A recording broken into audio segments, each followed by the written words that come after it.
Well, welcome. This is one of my most favorite things to talk about is hiring your dream team. So let's just dive straight in. Um, I will introduce myself. My name is Annelise. I am a marketing agency CEO and a VA agency CEO actually as well down here in Australia. Half of our clients are Australian, half of our clients are in the US. I also mentor freelancers and other service-based businesses on business strategy, and I have a program that that is a group program that helps people do that to build their own agencies. So what I do is kind of a little bit all over the place, but it started with in my own agency about this is my sixth year in business. Started off with just me and my husband at our kitchen table with a couple of kids in the way. That's now 4 little monkeys, and this is what we do. So we've gone from part-time to full-time, and so fun. So I'm excited to jump in. I've definitely jumped in. I've really made all of the mistakes when it comes to hiring. I had way too many and fired way too many people. When I look back at the list, I'm like, oh, I was a really bad CEO. But at least now we've all been there. We've all been there, right? And at least now by sharing this and being super transparent, hopefully some of you can jump over some of those, fly over some of the hurdles that I had to kind of trip and bang my face on. So let's go. What are we going to cover today? We are going to cover why you want a dream team in the first place, because some people have resistance or feel like they don't know how to step away from the day-to-day because no one can do it as well as we can, right?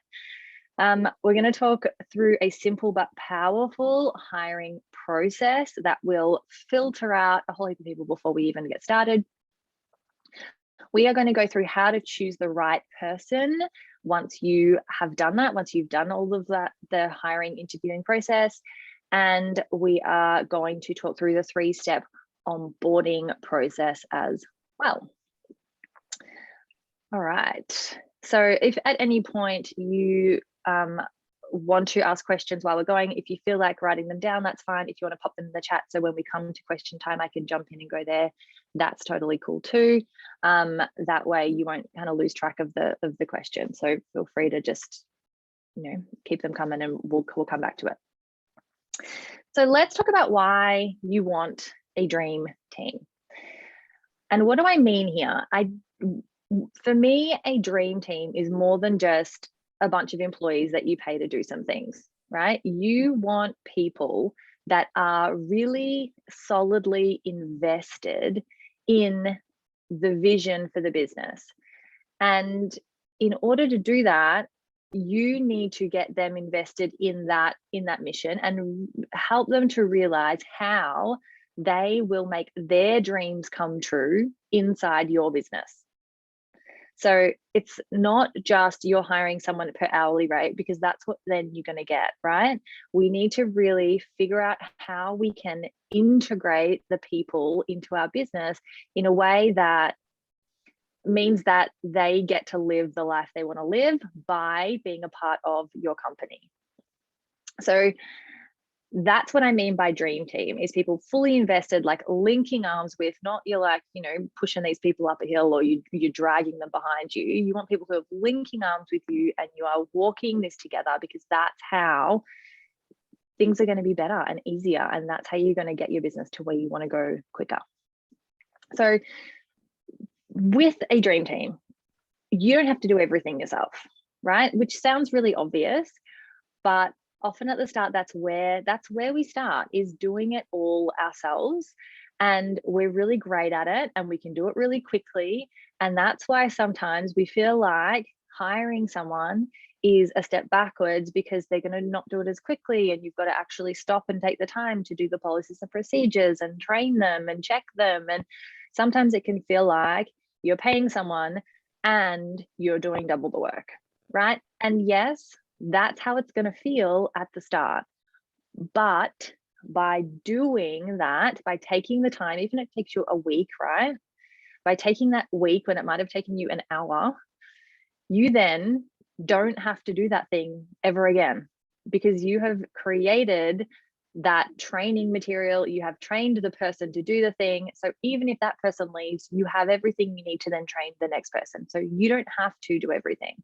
And I don't know anyone in their business who wants to do everything from start to finish, from marketing and sales to hiring to service delivery to like all the things, right? Finance and admin.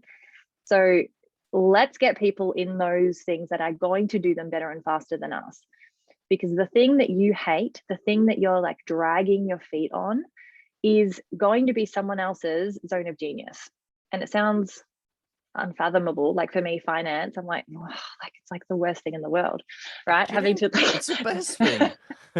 having to like go through all the numbers, and I'm like, oh, where's the receipt and what's the thing? And then my bookkeeper's like, oh, la la la, like lights her up, right? For me, it's like, oh, I just avoid it at all costs. Yeah. For her though, she's going to be better and faster because that's her thing. And it's the same with admin, it's the same with graphics, like whatever the thing is for you that you kind of like, oh, I don't want to DM people. For some people, that's like, totally juices them up. So they're the people that you want in the spots, because that's how you're going to have excellence in all things. So you also get the support and the fun of it, right? Life is better with people, and you get to not just be by yourself, stuck in your little, in your room, in your office with all the things. You get to actually have some fun. And the thing that people don't maybe realize at the start is that your people mean profit, because you don't build your business and then add your people. You add the people and then build your business. It's the people that grow your business. And that can be really scary diving into when you want to take your business to the next level, at whatever level it is. One of my clients has just, has cracked 7 figures, and now she's like employing maybe 5 new people. And even at that level, it's like, oh, like it's a bit of a, you're looking at the numbers going, doesn't really make sense, but you need the people in order to scale it, especially in this kind of agency business model. So the way that we get extra profit though, is that we make every role profit producing. And so you build that into the KPIs and the metrics, so that every single person on your team is bringing in at least 4 times what you are paying them. And that is built into the job description. And every role is going to be a little bit different. For some people, it's going to be, directly related to, you pay them $30 an hour and you get paid, whatever, right? But for some of them, it might be that they're speaking with clients, and so they're helping with retention. Maybe for some of them, it's commission and they're selling at the top end. Maybe for some of them, it's they're doing upsells. Like, it doesn't matter what the thing is, but every role can be linked to something that is profit producing. It's just about getting creative and knowing your business and your clients about how you can do that. And again, coming back to linking arms with them, how can you incentivize them to actually want to do that, right? To actually want to know, so that they know up front, part of my role is I need to 4x myself. That's part of my job description. I'm going to be held to those things. And that means that I get the flexi time, or I get the bonuses, or I get the, the gym membership, or like, what is it that they want? And that, how do you build that in to the reward of them getting to that 4x? So the extra profit part, you can't do that without the team. So yes, it's going to be a bit of a leap of faith, and it's going to be scary, because anything that is stretchy, anything that's the next level is scary, but you're coming back to that, you can build profit into the roles. And so ultimately, that's how you grow. My first proper full-time employee, we doubled our business, because then we had I put it off for so long, but literally we doubled in 3 months. So you can really do this in a way that is strategic. All right, let's talk about the hiring process. So it starts with your vision for your business. So you will need to have your organizational chart for your dream business already set. Now, for me, mine's small, right? For my agency, I have 4 little kids. So my kids are 1, 4, 6, and 9. They're little. So I'm still doing all the things. I don't want to work full time. I just want to work part time.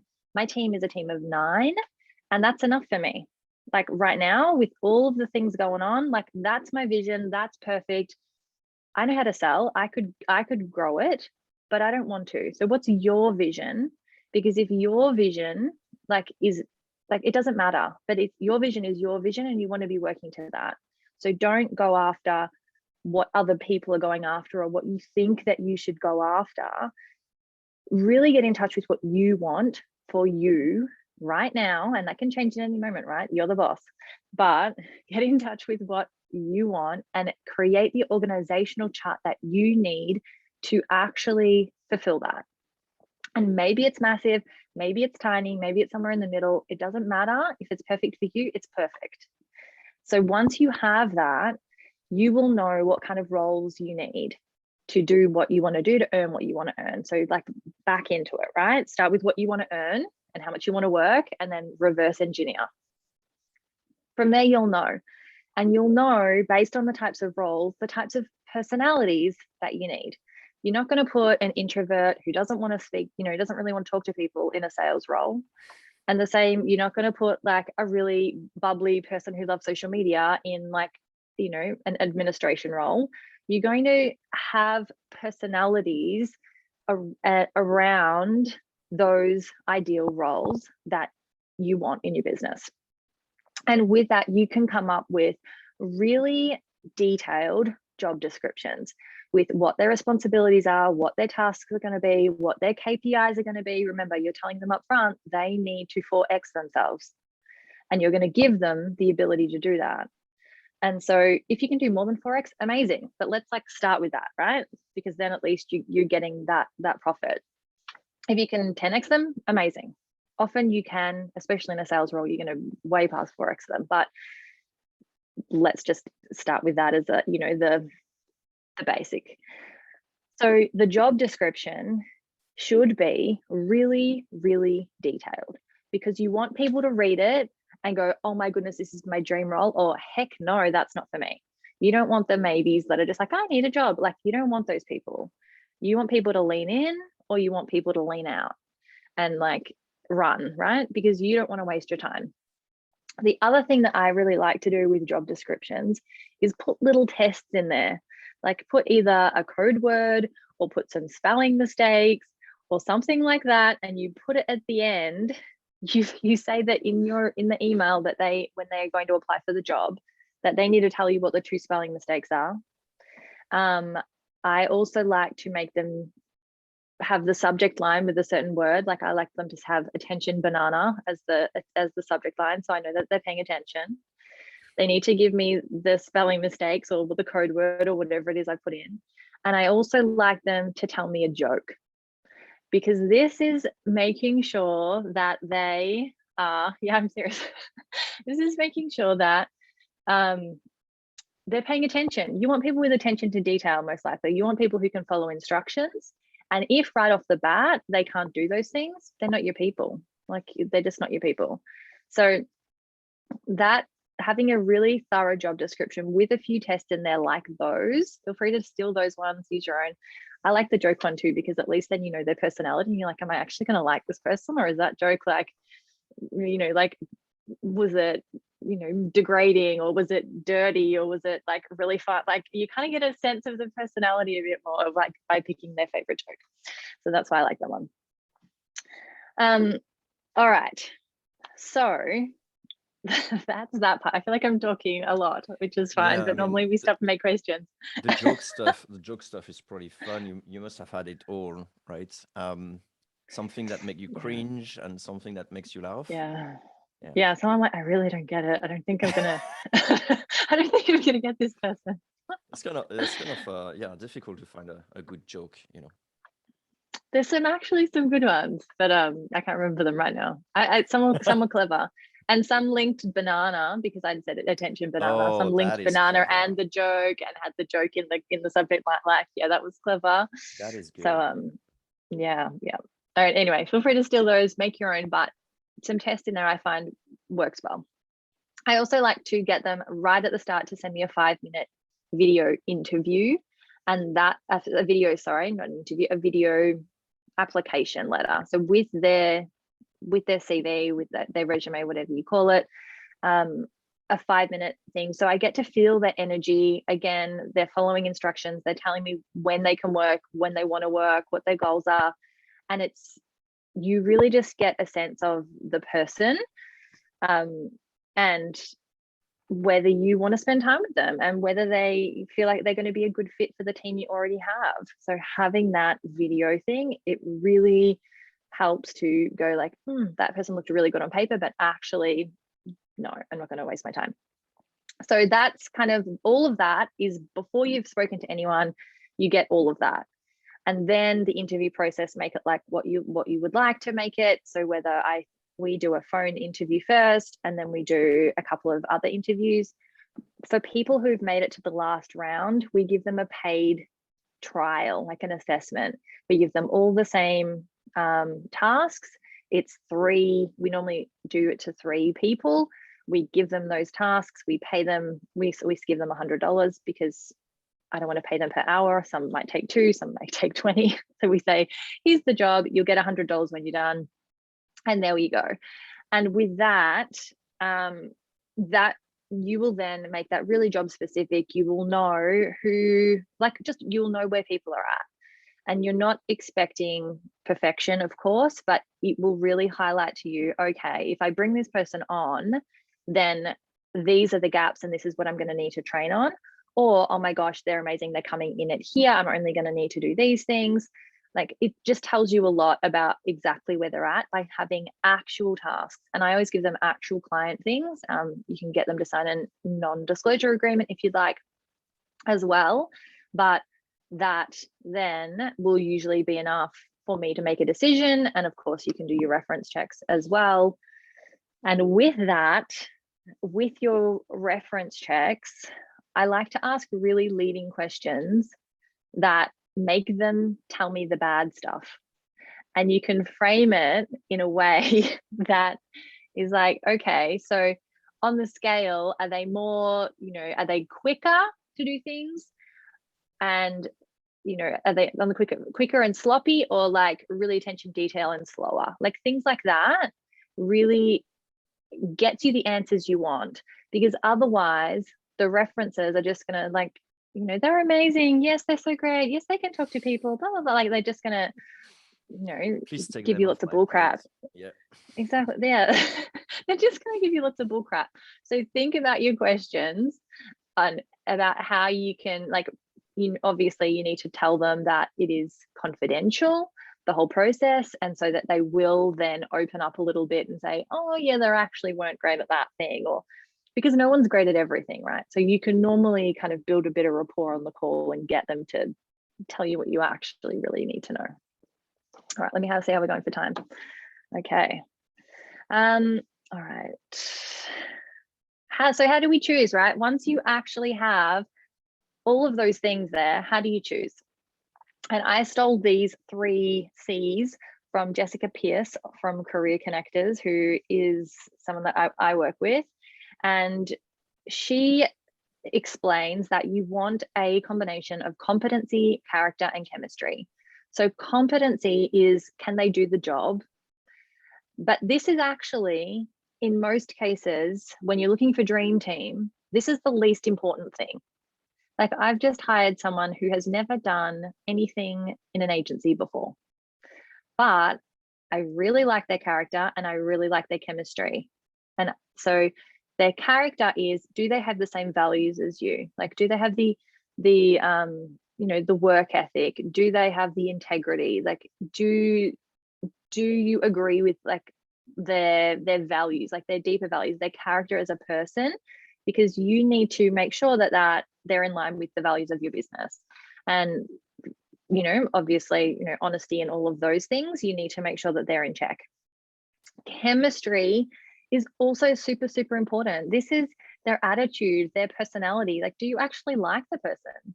Because we spend more time with the people we work with than we do with our own family a lot of the time, right? And so do you like them? Because you're really going to want to like them. And if their character, like their attitude, and they're willing to commit, they want the, like, they want the things that you want, they care about the things you care about, and the chemistry is there, you can teach the skills. Like, you can train them, you can send them to courses, like that part can be learned. You cannot teach character and chemistry. That's really hard. So thinking about all of these things, ideally you want to balance, but if you're choosing someone, like, you want the person you really like versus the someone who could just do the thing and who you're like, oh my goodness, like, I'm ready to like poke my eye out with a stick, right? You don't want you want someone that you can spend time with. All right, so the 3-step onboarding process is how we then, once we've chosen our person, how do we actually make sure that this person is integrated and you can do things, you can safely hand things over. And I think, actually, I'm just going to stop my screen for a second because I have a better graphic that we recently did that isn't on here. Let me just Nice. quickly And bring this in the up. meantime, I see someone putting some question in the chat. Do not hesitate. I'll pick up those questions as we go into Q&A. Awesome. Sorry, I just really want to bring this up, but I should have done that earlier. No worries. We redid the graphic this week and I forgot to put it in. In the meantime, if you got a joke, that works also in the chat. Give me some ideas. Do it. You could also ask people to actually do a joke while on the video. That'd be awkward because there would be no audience. It would be, it would be so awkward. All right, here we go. So it's in a, okay, that's the matter. Just ignore everything else. Perfect. Okay, so this is the 3-step kind of system of training, mentoring, and coaching. And this is tiny, and I'll make sure that it's actually in the spreadsheet for you when we get it.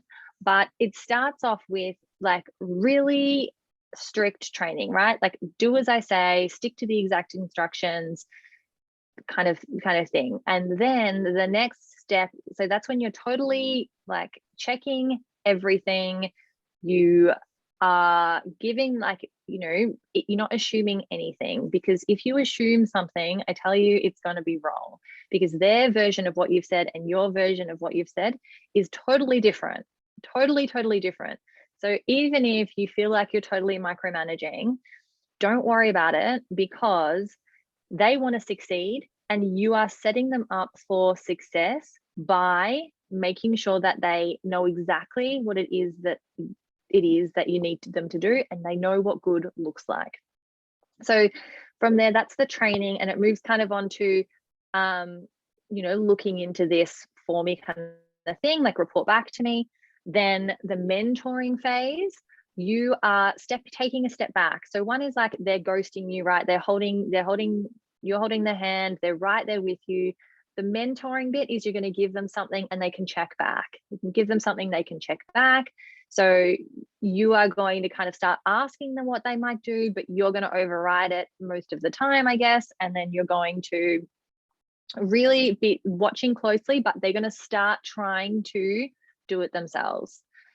From there, you're going to move to coaching, and this phase doesn't end, right? This is that you give them what they do, you give them boundaries, but you're really giving them more free reign so that they can really own it. And this is a process. This isn't just like going to happen in a week, right?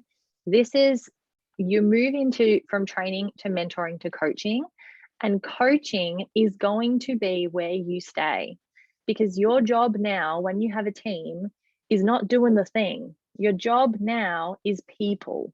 That's your job now. And it took me a while to really get that, to be like, oh my gosh, my day's full of meetings, I haven't done any work. And I was like, oh, that's my job actually, because they're doing the work. My job is the meetings. My job is the people. Got it. Took me a while to get it.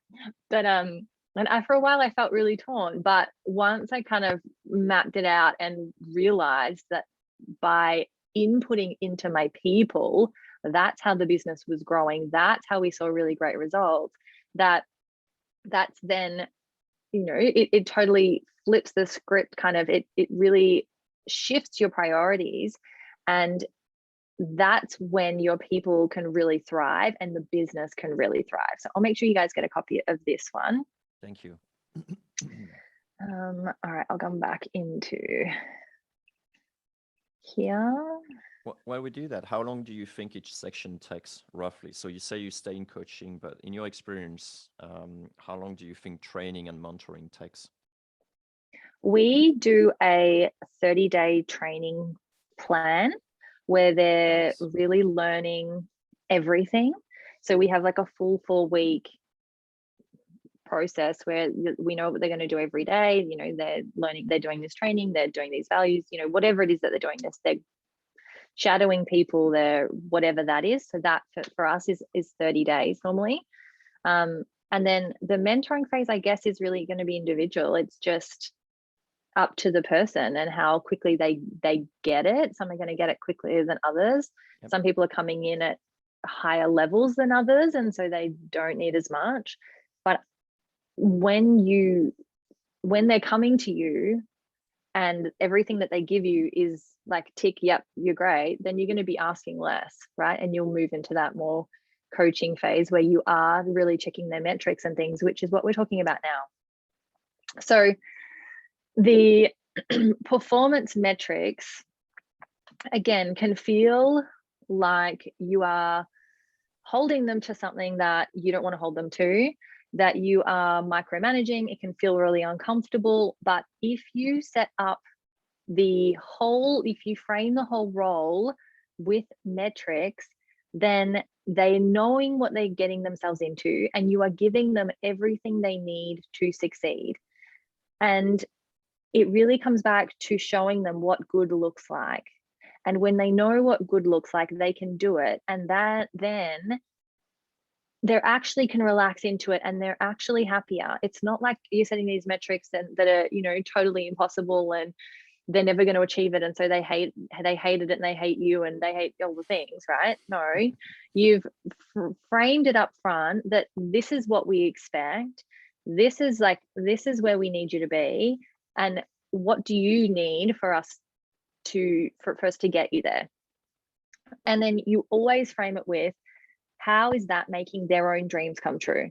Like on the first day of our people coming in, or maybe it's not the first day, maybe it's in the first couple of days, they do a vision board. Like our people do a vision board for themselves, like their own personal vision board, so that we can tie what they're doing in the role to that, so that they really realize how that is going to make their dreams come true. Because they're not just there to make my dreams come true and get me the profit and make, you know, build me a whatever kind of business.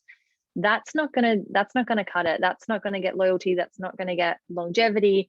We're not gonna get the most out of our people if, like, by you going all in on them, they will go all in on you.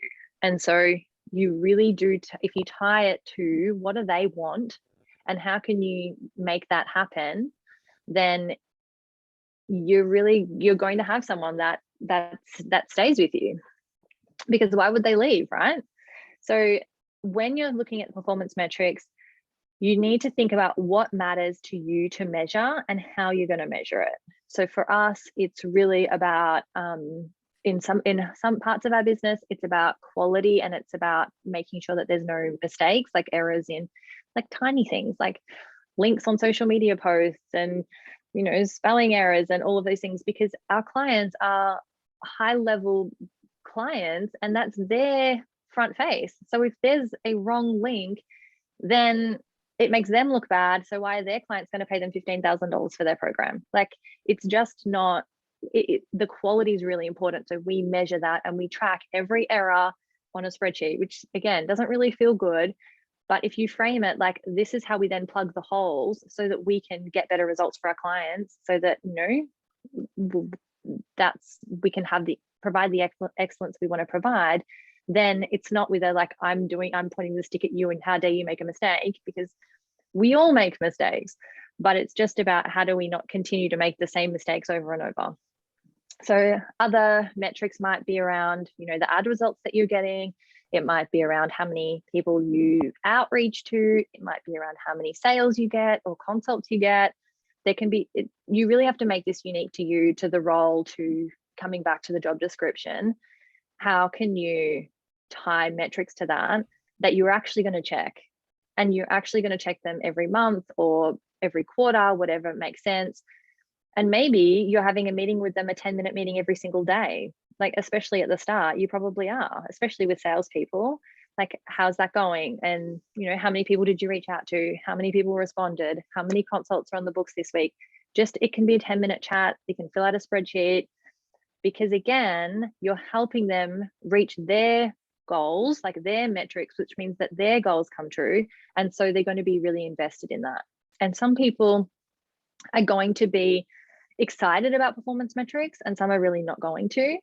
But in order to get the best out of your business, out of their people, then you need the people that are willing to rise to that. And they're out there, they really are, especially when you tie it back to what they want. All right, actions. So your actions are, if you have not done any of these things before, this is the actions. And if you've done some of them already, then start halfway through. So first one, really get back connected with your vision for your business. It's really easy to see what other people are doing and chase after what they want. It's really easy.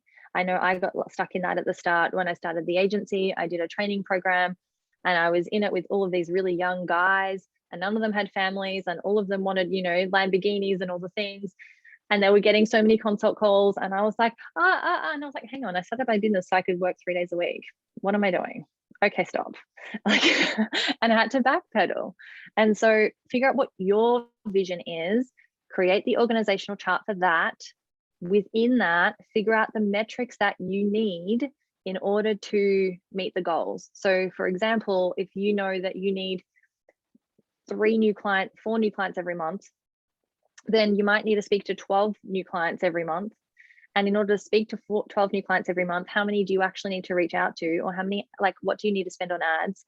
Have those metrics there, and then know then, based on those things, what you need to put into the job descriptions. Have those little tests and trials and the fun stuff in there that is going to help you filter out the wrong people.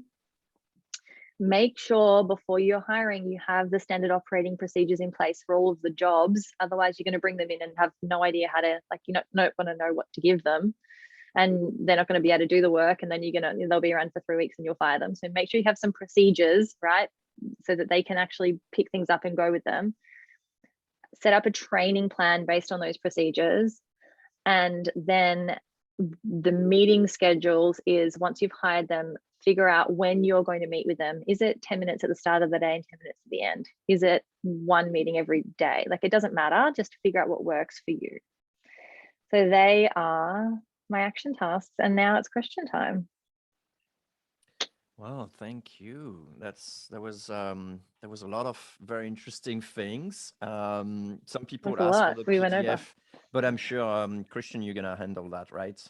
We're gonna get that PDF, yep. I'm sure. Okay, cool. So for everyone, if you can answer some questions, we got one from Xabizo, so we're going to start with this already. But do feel free to use the chat for it. Okay, so question, if you are just starting out, should you then choose competency over chemistry? And I think that's a good one. If you're just starting out, don't you go for competency? Especially if you I think you want both. You want to at least like the person, definitely. But yeah, you'll need, don't totally disregard competency, because then you'll be like the blind leading the blind, right? If you haven't done the role before, then yes, you'll need some level of competency. But if you don't like the person, they're not going to stick around for long. And so the training that all that investment in getting them up to scratch is going to be wasted. So if it was my business, I still make sure I'd like the person. You can get both. You don't need one over the other. It's almost non-negotiable to some sense, because you're gonna despise, going on call with that person and then doing the trainings. It doesn't work. I agree. Yeah, and if they don't mesh with the team, like that you already have, then that's really going to cause a lot of, bad blood and bad morale, and then like whole performance goes down. So yeah. Question from David. I believe it's another David. What would be the first role you would hire for aside from yourself? I would get someone doing all of the admin nitty-gritty stuff. So if you are the doer in your business, if you are the doer, then you're the one who's earning, if you think about it in terms of, if you can get paid $200 an hour for doing your thing, right? Pick a number, but you're doing admin tasks that you can pay someone $20 an hour to do, then realistically, like, you're paying $200 an hour to do the admin. If you're doing the admin, you don't want to do that. So think about the things, like really get clear on what you want to do and where your zone of genius is, and get rid of like the low value admin operations nitty gritty stuff. If you're the doer, if you've got the skill, like Facebook ads or market, whatever it is, right? That's what my first hire would be. Love it. This is like, I feel in the hot seat here. Yeah, you are absolutely. Which I am. I know, but I'm like, oh. We're gonna grill you, Annelise, for like 30 minutes. You got no escape unless you can pretend bad connection down under. There is. No, I could do that. Yeah. Yeah. Sorry, losing you. Other question from Xabizo. Where should you look to hire when starting out? I like this question because there's a lot of those uncertainty as to, but where do I get the people I need? Yeah, I'd start with your network. Like, ask, because often your people will know people. If you know other people in the industry, then they might have worked with someone in the past, or they might have a cousin, or like, I would start first with your network. Reach out there. I have found really amazing people on the normal kind of platforms like Fiverr and that sort of thing. So you might need to filter out a bit more and really think carefully, but the first place I would go is your network. Yeah, and especially personal experience. If you have a good operating manual or procedures, then you could just basically send a tweet saying like, hey, who wants to make a bit of money on the side? And then that's actually how we found our podcast content editor. That was brilliant. It took me like 3 days to replace the old one who stopped. Anyway, let's just go back to you, Annelise. I'm sorry. Tweeting. I haven't done the tweet. No, feel free. But yeah, tweeting was pretty good, actually. I was very surprised. Anyway, TJ Maxwell. Cool. What's up, TJ? He's asking, what are some red flags to keep in mind? That's a good one. Red flags. I would look at, like, the video is going to tell you, right? The video is going to kind of tell you, if you ask why they want the role and what their availability is. If they have their own business on the side, like, potential red flag. If they have job hopped a lot, like, red flag. Anything, your gut will tell you, like, your gut will tell you, because and it sounds a bit too woo-woo, right? But we know, like, we're humans, and when we see someone's face, we know, and our gut has like 6 seconds for us to listen to it before our logic brain kicks in and like overrides with like, oh no, but their resume is great, and like, oh, this person recommended them, like all of that. So like, listen to your gut, and whatever that feeling is, first up is probably going to steer you in the right way. So what are your red flags? that I haven't thought of? I didn't have a list of For them. me, that's good questions. I got too many red flags, so it's really about like which one to ignore. Yeah, I mean the typical one, like we do also like you, like we put just like, you know, your favorite animal should be koala, which is funny, you know, it's from Australia. So Voila, it is. and basically just people just onto dogs. We got a lot of yeah, we got a lot of dogs. We got horses, sometimes elephant, and so on. And it's obvious they didn't read, you know, the job spec, and so they're happy to send you, you know, long essay to answer as to why they should be hired. And then it's like they couldn't bother reading like the 5-10 lines of our job descriptions. And it's like, yeah. Which comes to the next question actually is like, how do you filter through massive volume of candidates while being able to do everything else? If you really get specific on your job description, you won't have masses and masses of job candidates. If you do a good job of that, and you can just filter for the tests that you've put in, right? And literally, you don't even like if the subject line isn't banana or whatever you want it to be, like you don't even open it. If they don't have, if they haven't, you know, given you the code word or the test, like you don't like no, just delete. Like that's the filter, is that. So you can get someone, you can pay someone to do that and just give you the ones that are viable, and hopefully you've done your job well enough and scared enough people off that you don't have masses and masses. I like that. Before I developed my own sort of like little solution on the side, but before that I just use filter in Gmail. Like you can, like I would not see on my inbox jobs that don't contain a certain title. So that's a great way of doing it. I love it. And then you get rid of people who are not attention details and don't type it properly. Like Yeah, two birds with one stone kind of thing. perfect. Question from Mike. What advice would you give a solopreneur to quickly build a team beside the obvious get more sales? Kind of a general one, right? To quickly build a team. I'm not sure I understand the question, but I would say, so feel free to put some more clarifying stuff in there. But remember, right, people is how you grow. So if you get the people, which feels backwards, right, that gives you the capacity to go out and get more clients. Like it really is really scary, especially if you're a solopreneur, to take that leap. And if you need to just get a VA or something in place, like, you know, 10 hours a week or something, then do that. But it's the people that allow the growth. It's not like grow and put the people in. Because if you get 5 clients tomorrow or this month, right, how the heck are you going to service them? Like how you're going to lose clients. You're going to be working till 2 o'clock in the morning. You're not going to have time to hire somebody.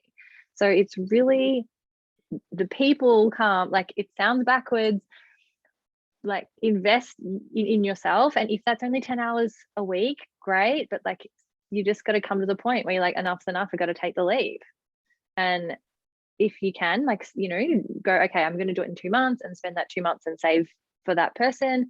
But I guarantee if you hire the right person and you've thought about this properly and you use the time wisely that you get back, you will, like I said, we hired our first person properly full time. Like we had other people, but I stopped dabbling and I brought that person in and we doubled in like 3 months because I was serious about it and I had the time to then go and do the thing.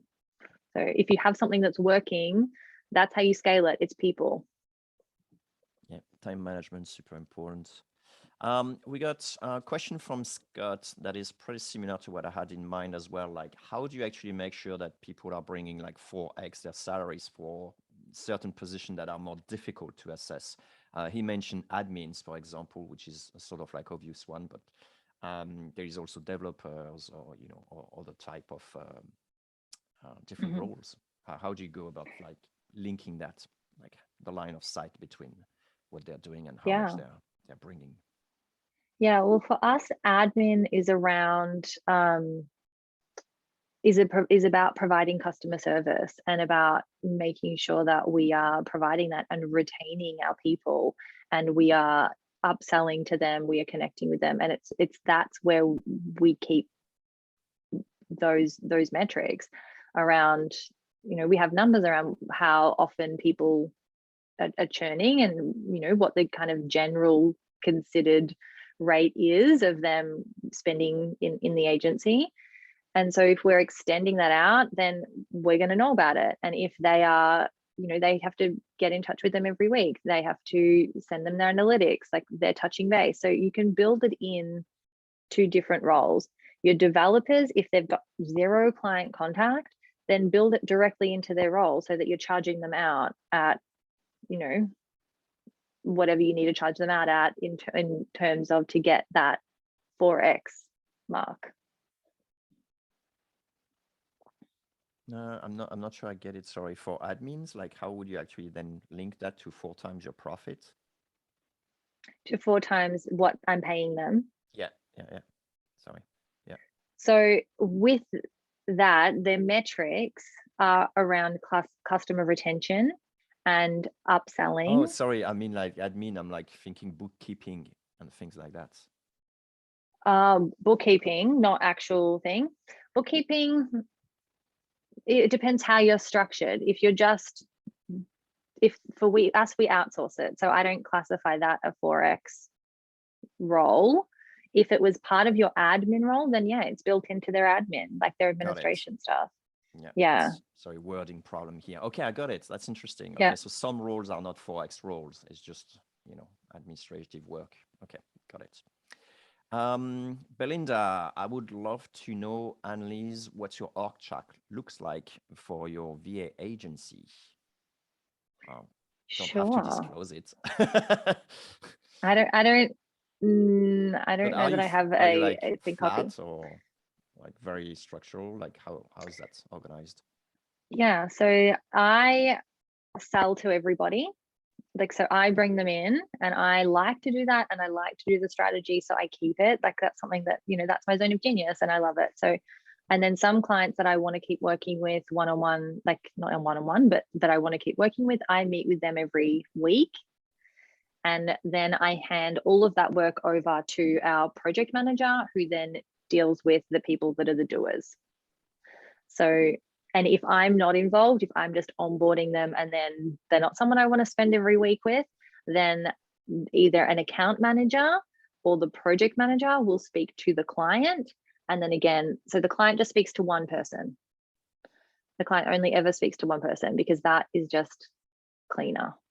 And then that's generally what the client wants, is just to speak to one person. So then there'll be the project manager who deals with the team, so that every member of the team has their own specific role, whether it's graphic design or tech or whatever it is, then they have those roles. Got it. Do you have a certain number of clients per person maximum? Like, no, we don't, because it depends on the hours. Generally, I see. Some clients will be on 20 hours a month, some clients will be on 80 hours a month. So it's more based on that. Got it. Okay, Belinda, say thanks. Super helpful. Okay, we're going to leave it here. Annelise, what should people do if they want to know more about you, more about your company, or if you want to let us know before we go into the video? Yeah, sure. Just come and say hi to me on Instagram is probably the best place. It's Annelise.1. Okay. I know. That's my happy place. If you want to have a chat with me, come over there. So can you otherwise, I've got a Facebook group. Because I obviously cut you off. Like I keep doing all the time, like right here again. How dare you? Yeah, chat on your intro. It's not Annelise.1 anymore. It's Annelise1. There it is. It's in the chat. Perfect. So that is it's probably better because it's spelled really weird. That is where you can come and chat with me, and all the links and everything are there. About if you would actually, I might explain a little bit with the giveaway. I'm giving away access for 1 year into my program, the Impact Business Network. Nice. It's my lower tiered program. there's calls every single week. It's for service-based business owners that want to, master their marketing, build their business. And then once you have those wheels turning, then there's a next level program that really helps you build a team and infrastructure and all of those things. But it gives you a masterclass every month. We are really big on well-being as well. So there's a well-being masterclass every month, as well as the marketing strategy side. You get coaching and co-working sessions. You get to network with the other people and actually see how you can work together or get clients and refer each other. And so it's a really collaborative space that is not just focused on one thing, and really big on well-being as a sustainable part of what we're doing, and our business is being a vehicle for the freedom that we want, right? Rather than just this time-sucking dragon that takes everything of you, which it totally can be if we let it. So that's the Impact Business Network, and I'm excited to welcome one of you in.